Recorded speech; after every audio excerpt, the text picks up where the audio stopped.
we interrupt this program to bring you a breaking news report from the offices of Sunday News with Giraffe Shawn. We've got devilishly handsome news correspondent Giraffe Shawn with boots on the ground at the courthouse to report live on this still unfolding story. Giraffe Shawn?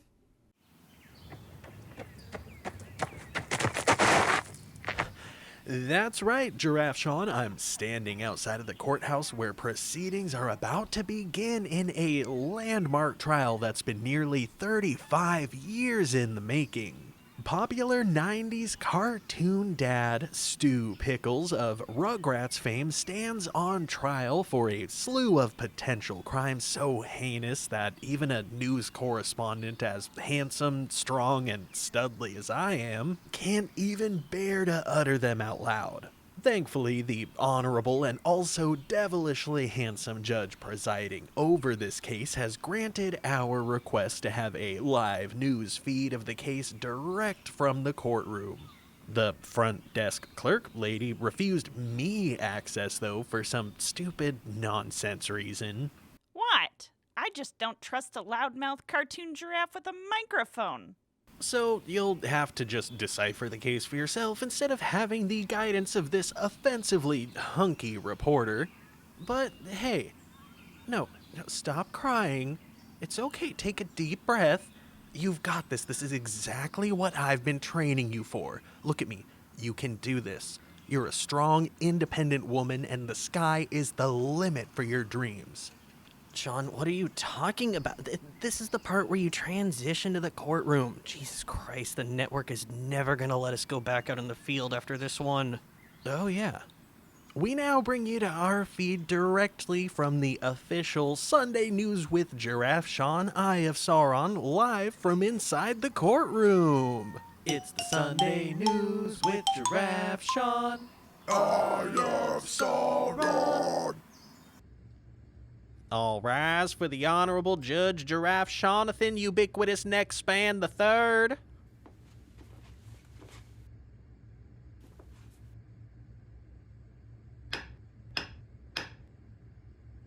Miss, court is in session. Butts in chairs. Too many cooks is on at 7, and Daddy's got a date with a plate of nachos, so let's try not to drag this out for too long, shall we? Mr. Stuart Pickles, is it? Miss. You're here today on this, the 10th of April, none other than the day of National Pet Day here in the United States. And you stand accused with a slew of charges, all of which surround one particularly adorable, defenseless, and beloved creature. Your dog, Spike. And, Mr. Pickles, we're looking at some really serious charges here, aren't we? Gross mistreatment of the goodest boy, being a bad owner in the first degree, reckless accusation without even a shred of evidence, emotional damage in the form of treat deprivation, and, of course, playing the role of judge, jury, and executioner. Yeah, Your Honor, we the people of the jury, we're not too sure about how we feel about that last charge being brought to the table here, in an effort to remain kind of neutral, Oh, you mind the way you speak to the Honorable and Handsome Judge Giraffe Shawn now, yeah? One more outburst like that and it all 16's here gonna ends up on the chopping block answering to me. Hey, now, I'm the enforcer around here. You mind your place, egg boy. I'll show you, eggs. Order in the courtroom. There will be no more outbursts on my watch. Now, Mr. Pickles, given the charges leveraged against you, how do you plead? I've lost control of my life. Very well, Mr. Pickles, this court recognizes that you have forcibly and with questionable legality ripped out of your home by masked men without badges claiming to be law enforcement, only to be dragged directly here to my courtroom, yes. At that, it's understood by this court that you may not have had the time to arrange an attorney to represent you in this matter, but thankfully we keep a whole team of them on standby. So we'll be assigning you one pro bono.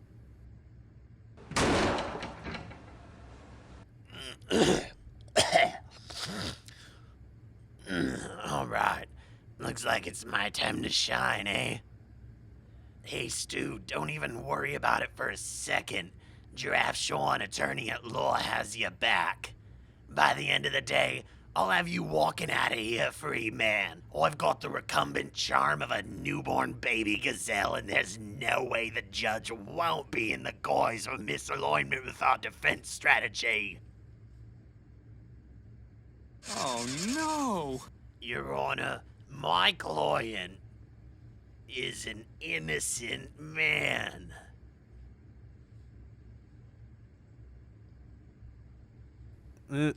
Is that all you've got to say? Well, no, Your Honor.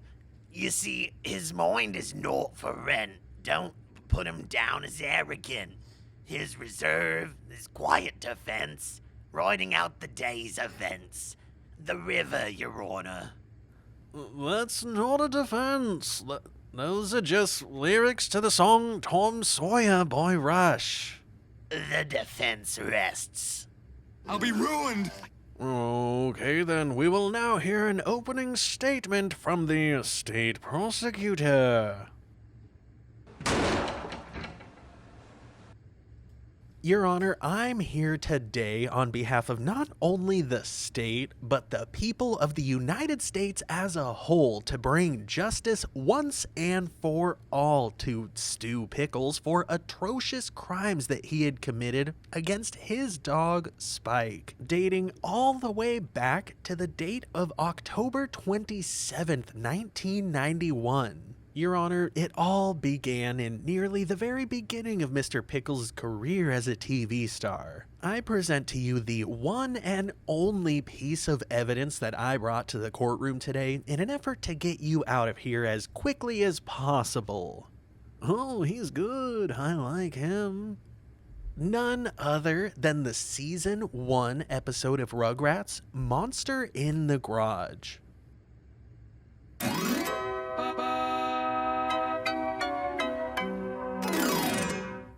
Now, as this episode starts out, Your Honor, we see the Pickles home in its pretty usual status. The babies are crawling under a dirty rug on the floor in the living room while their grandpa, who's supposed to be watching them, is completely oblivious and passed out in a chair nearby. Thankfully, though, there is one dependable member of this family aware and keeping an eye on the babies at this time. Your Honor, people of the jury, bailiff, the one responsible caretaker keeping an eye on these two babies just wandering the house unsupervised was none other than Spike, the family dog. Oh, well, that's nothing. In my house growing up, my babysitter was a goldfish, and he had to wrangle a whole litter of 15 giraffes. Bailiff, did you say something? Yeah, Your Honor. I just said my house growing up was built by my baby sister who used old bricks. And she went on to strangle a whole litter of 15 cats. Oh, God, why did I say that? That was stupid. Right. Bailiff, if I wanted to know about your sister's cat, I'd just give her a call after this thing wraps itself up. Now, unless you'd prefer your sister to get roasted any further, I'd suggest you stop speaking out of turn, Yes, Your Honor. Ha, joke's on him. My sister is Jamie Lee Curtis. Uh-oh. Someone must be roasting me again. Honey, bring me my boomstick and the Activia. Someone's asking for it again. I'm famous too. And not just for being Jamie Lee Curtis's husband. Now, Your Honor, I'm gonna ramble on for just a few minutes trying not to waste too much of your time talking about how inappropriate it is that these kids are just being watched by their grandfather, who is completely passed out and not aware of anything that's going on. These kids could be getting into the silverware drawer and playing catch with carving knives for all he knows. These kids could be grabbing a block Hey, Egg Boy. out of the fridge and just full-blown rubbing it on Egg Boy, the floor over like here. my niece did that one time when I was like 10 years old. I mean, sure, I was probably old. Oi, how does he think he is? It was my responsibility to babysit and make sure that stuff like that. Nor. My sister rides a broomstick. Oh yeah? They'll be sweeping your face off the floor with a broomstick when I'm done with you. Bailiff, executioner, save your little domestic dispute for when you two are back at home, not in the middle of my courtroom. Sorry, Your Honor.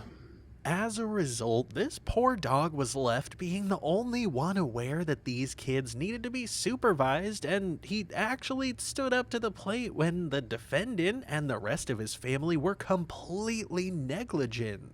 I know this case isn't based around how Mr. Pickles cares for his children, Your Honor. However, I'd like this courtroom to acknowledge just how mindful and responsible that Spike is as a, quote, dog, only to end up being treated as a subservient pet and lower than the humans of the house on the proverbial totem pole. Yes, the dog is a better parent than any of the adults in the house. Noted. Objection, Your Honor. To be fair, watching kids sounds really boring, and as the head of the household, my client has every right to delegate tasks to those lowest on the metaphorical totem poles. Overruled. I find it odd that Mr. Pickles owns a totem pole and I don't believe in the metaphysical. The prosecution may continue presenting its case. Thank you, Your Honor. From there, as you'll see in our evidence presented in Exhibit A, while Spike is actively caring for these unattended babies, out of nowhere there's a loud crash booming from the other room, startling Grandpa Lou awake from his deep, negligent sleep. Your Honor, this calamitous cacophony was so incredibly loud that it ended up gaining the attention of every other adult in the house. All the way upstairs, the defendant's wife comes running in her robe with a face mask on, clearly having time for self-care, but not time to watch her own children. All the while, the defendant, Mr. Stu Pickles, also swiftly arrives on the scene to investigate the noise. Now, let me ask you this, Your Honor. Where was Mr. Pickles leading up to these events? Clearly, his wife was wrapped up in her self-care. His father was completely passed out, not aware of anything even going on in the house. What was Mr. Pickles doing that had him completely unable to pay attention to his own kids?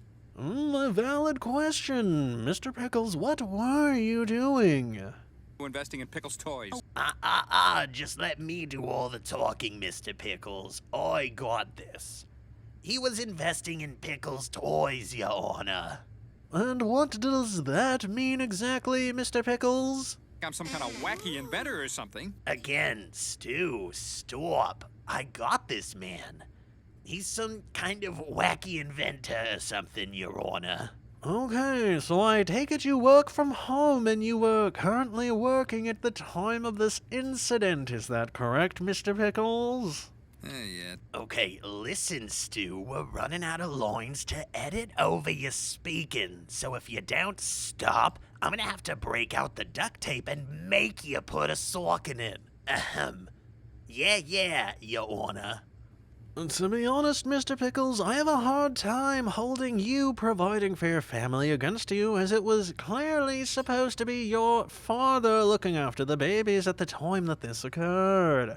With that in mind, I hear the prosecution's point, however, it fails to hold ground in light of Mr. Pickles having been working at the time of the incident. You may now proceed. Well, Your Honor, sure. Okay, Mr. Pickles may have a valid reason for not watching his kids at the time of the event. The point still stands that he was able to make it there in time to dish out punishment for a situation that he didn't even understand, however. If you'll continue to take in Exhibit A, we see that Stu, Dee Dee, and Lou all approach the closed garage door as Spike is still in the living room with the babies, being apparently the only aware parent in this moment. Again, as the door is closed, they approach it and open it up to find cans of paint knocked over and having made a mess of their garage. Immediately, Mr. Pickles and his father jump straight to speculation, wondering if it was a natural phenomena of the Earth's gravitational pull, or if possibly it was just the work of hoodlums, worrying that even a man's garage isn't safe anymore. Ultimately, though, Your Honor, the one left to take the blame ends up being the one who we know without a shadow of a doubt could not have done it. As the adults turn around, they see Spike just standing in the kitchen, and they automatically assume that it somehow must have been him. Like this dog that was magically voiced by Bruce Willis back in the 2003 film Rugrats Go Wild somehow magically grew opposable thumbs and opened up the garage door himself, stood up on 2 legs, and reached up to the shelf to knock over all these paint cans purposefully. Your Honor, can you tell me where it makes sense that this dog would take the blame for that?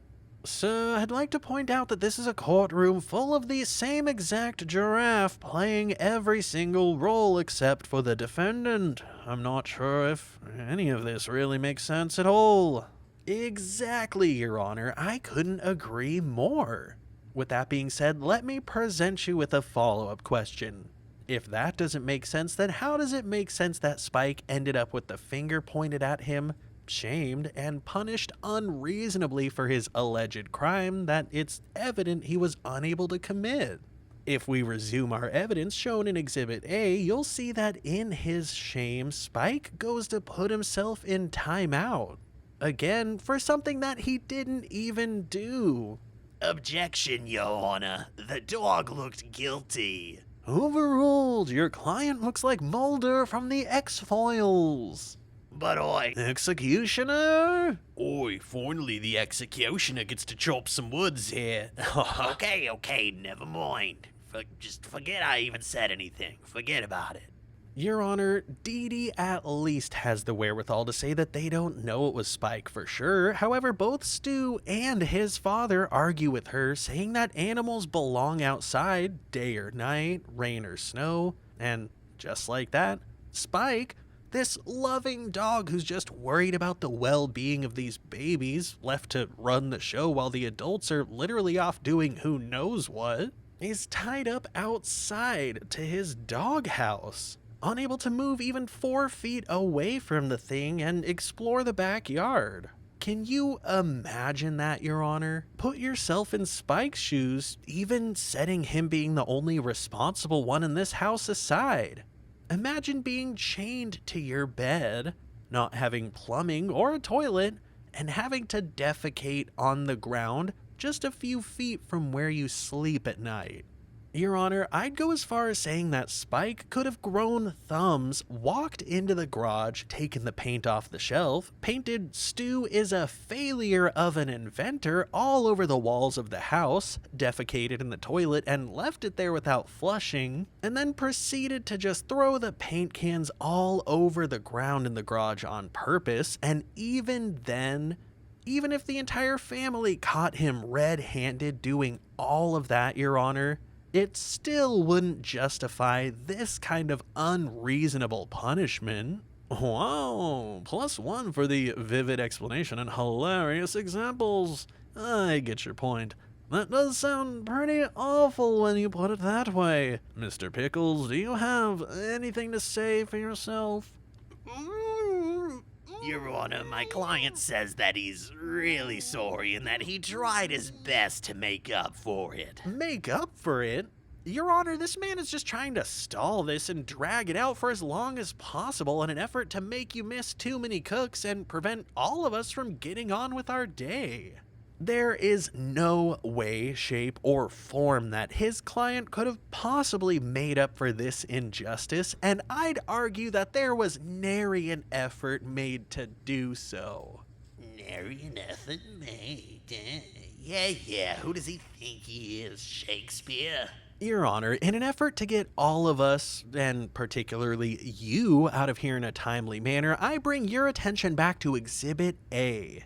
As Spike the dog laid sadly chained by the binds of reckless accusation and denied his right to due process, the babies that he watches over stare at him from inside the house, frustrated and confused, feeling enraged by the injustice and the fact that even they as babies can see Spike's innocence clear as day.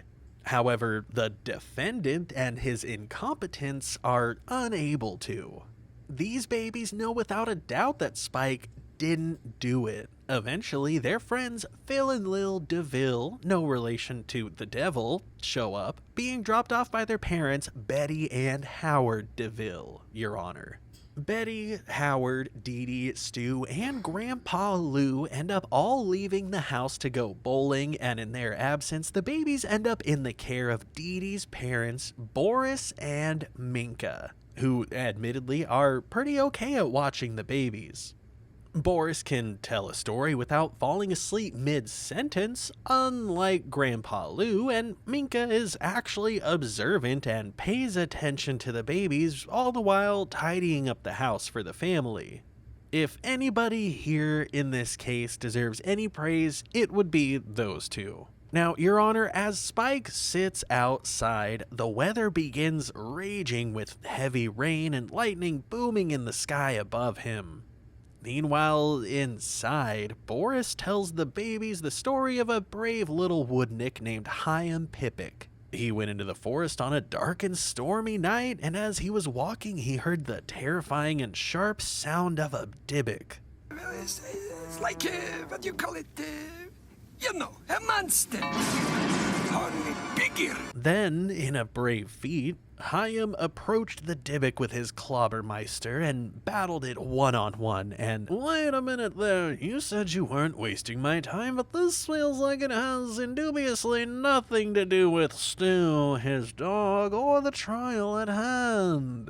Listen, okay, I'm an attorney, but I also have a second job as the microwave at Applebee's, alright? Just let me cook. I promise it's relevant. Oh, fine. You may proceed.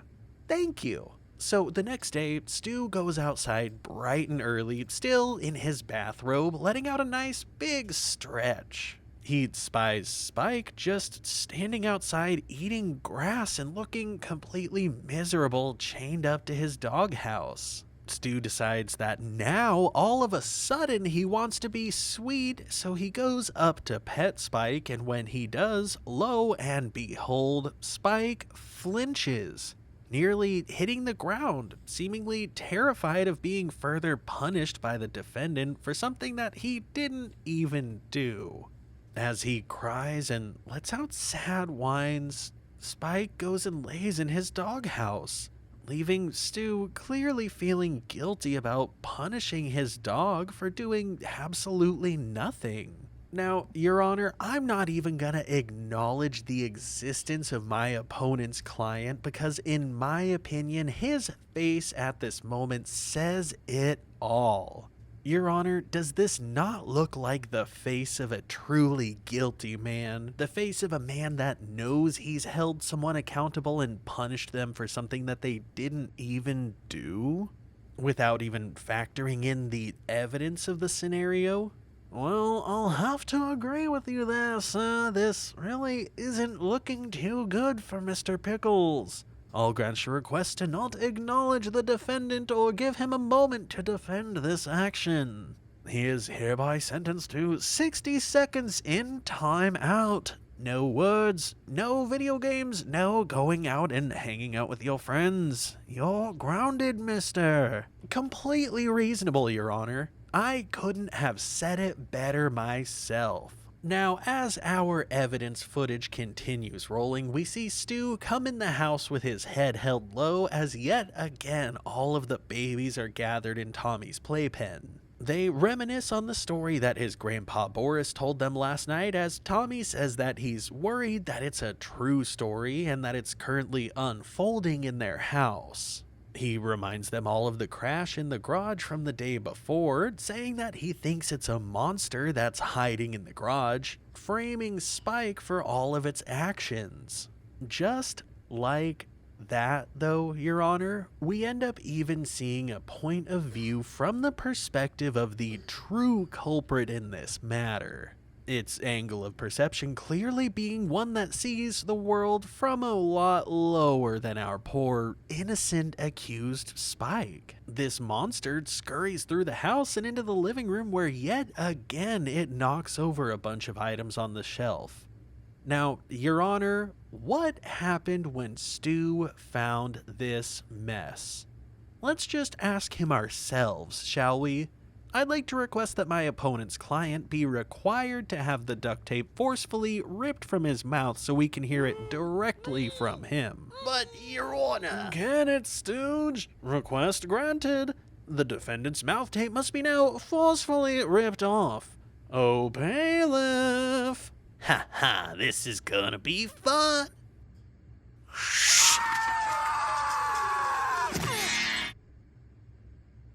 Now, Mr. Pickles, what did you say when you found this mess in the living room, already knowing that your dog was tied up outside? Now, where's that dog? Gasp. Gasp. Gasp. You heard that right. Your Honor, ladies and giraffes of the jury, you all just heard what this man said. He saw this mess and immediately blamed Spike when he already had ensured that it was physically impossible for Spike to get inside of the house. At this point, there's no reason to blame Spike whatsoever. The defendant is just using him as a scapegoat to take his rage out on because of the unexplainable things that are happening around his home. Objection, Your Honor.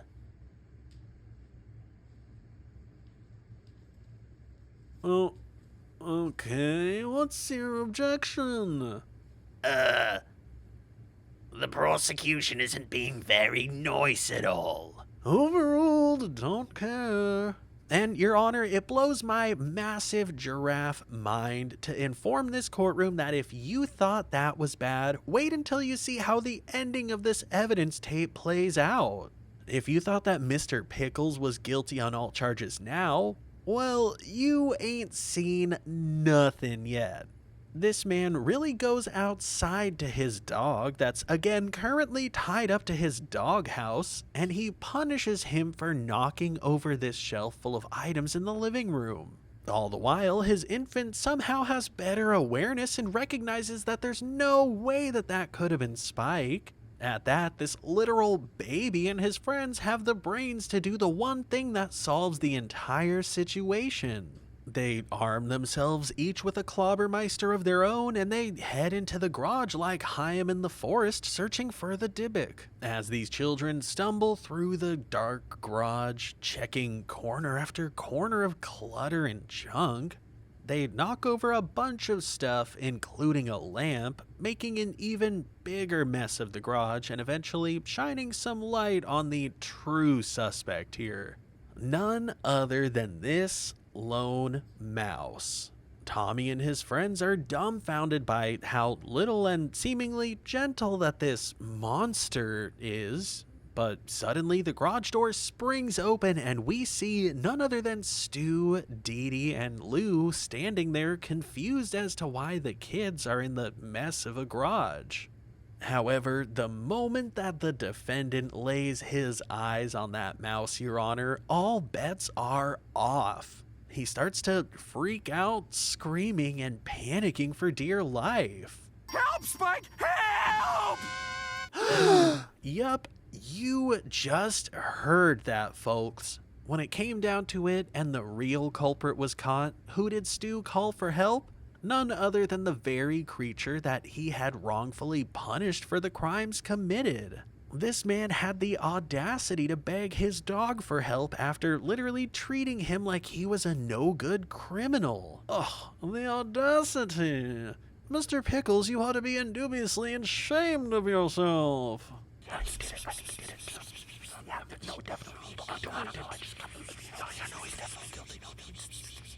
Now, folks, I am confident that to every person in this courtroom, other than my opponent and his client, apparently, it's clear that this is a cut and dry case. But just to make sure we're thorough here, do you know what happens next? I'm sure it's not hard for you all to imagine. with Spike being the good boy that he's proven himself to be time and time again, he comes running as abruptly as possible, chasing the mouse away and saving the day. Aww. And that, ladies and giraffes of the courtroom, is why Stu deserves to be locked up and Spike deserves to be legally granted ownership of the Pickles household. Objection, Your Honor. Again, as I brought up earlier, my client makes up for all of this. He does his best to account for his transgressions and to make things better. You see, what the prosecution didn't show you was what happens next. And I'm sure he did that on purpose, too. After Spike comes and saves the day, do you know what my client did? Here, just watch the tape. Spike, you saved my life. How could I have ever doubted you? From now on, you're sleeping in our bed, old buddy. Now, Stu. That's right, folks. That's the part that this man over here didn't want you all to see. My client felt terrible for doubting Spike, and he advocated for him to sleep in their bed from that point on. Now, if that ain't a meaningful gesture after everything that had happened, then my name's the Queen of Melrose. And sadly, it's not. Objection, Your Honor. Mr. Pickles may have felt bad for doubting Spike, but you know what he didn't do? Apologize for the fact that he did. There was never any direct apology for blaming him and punishing him for things that he didn't do. Furthermore, Your Honor, I'd like to point out that the client's wife immediately started arguing about Spike sleeping in the bed with them, and the resulting agreement was Spike only getting to sleep in their bed for one measly night. That gesture is hardly meaningful in the face of the hardship that Spike had to face for multiple days at the hands of Stu, Lou, and even Dee Dee, who failed to advocate for him other than saying one sentence that didn't go anywhere. Your Honor, in one last-ditch effort to exonerate my client of his crimes, I'd like the opportunity to call a surprise guest up to the stand. None other than the mouse that was there in the garage that very day. Now, Mr. Mouse. Ah! A mouse! It's huge! Get it out of here! Help, Spike! Help! It's huge! Get it out of here! For the love of... The defense rests. Yes, now all of these are valid points. However, ultimately the only way we're going to get to the bottom of this is by letting the folks of the jury have their allotted time to meet and... Well, actually, Your Honor, we, the giraffes of the jury, have already reached a mutual verdict. We find the defendant guilty on all charges and, furthermore, we recommend that you punish Mr. Pickles to the fullest extent of the law, Your Honor. Copy that. Mr. Pickles, I find you guilty on all charges, and given that this isn't a legitimate courtroom where I can actually dish out any consequences, I hereby sentence you to being roasted in the comments by the entire YouTube community. You may now kiss the bride. Your Honor, the wedding is the next item on the docket. This is the trial of Stu Pickles, remember? Oh, yeah. If you're watching this, you are hereby legally obligated to shame Stu Pickles in the comments down below. You may call into question his terrible treatment of his pet, his lame purple hair, and his atrocious choice of outfits, but make sure you keep it kosher. Executioner, throw this man out of my courtroom and make him walk home by himself. Oh, you're no fun. This case is hereby dismissed, and the courtroom of the Honorable Judge Giraffe Shawn and Ubiquitous Neckspan III will now hear the civil union and marriage of one Lola Bunny from Space Jam and Crash Bandicoot? Wait, really? He backed her? Dang, good for him.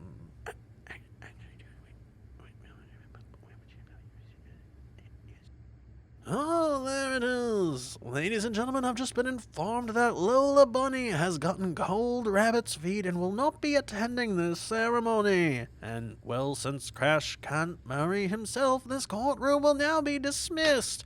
Bring in the dancing crabs. Crab people, taste like crab, talk like people. Crab people, taste like crab, talk like people. Crab people, crab. Well, there you have it, folks. The trial of the century has come to a conclusion in less than an hour, and the Honorable Judge Giraffe Jonathan Ubiquitous Neckspan III will make it home in time to watch Too Many Cooks and get baked over his lackluster plate of nachos. Everybody wins at the end of the day, especially the crab people. Back to you in the studio, Giraffe Shawn. Thank you, Giraffe Shawn. That was the news report of the century, and you sure are smart and handsome and would absolutely taste terrible boiled and dipped in some garlic butter. Crab people, crab people. But what do you guys think? Did this trial change the way that you look at Stu Pickles and his treatment of Spike? Let me know in the comments down below. I always love seeing your guys' feedback. Of course, I need to give a crab people shout out to my fellow crab people in the true 90s Kids tier on Patreon and YouTube memberships. You all are the absolute best, and I appreciate each of you for your continued support. Also, a personal thank you to my friend Pink Floyd Universe in the Sean's Best Friend tier on YouTube Crab People memberships. You are the greatest ever, my crab person. If you all enjoyed this video, be sure to click on the like button and stick around for another Crab People walk down Crab People Lane. Thank you all very much for watching, and I can't wait to see you all in the next one. Crab people, crab people.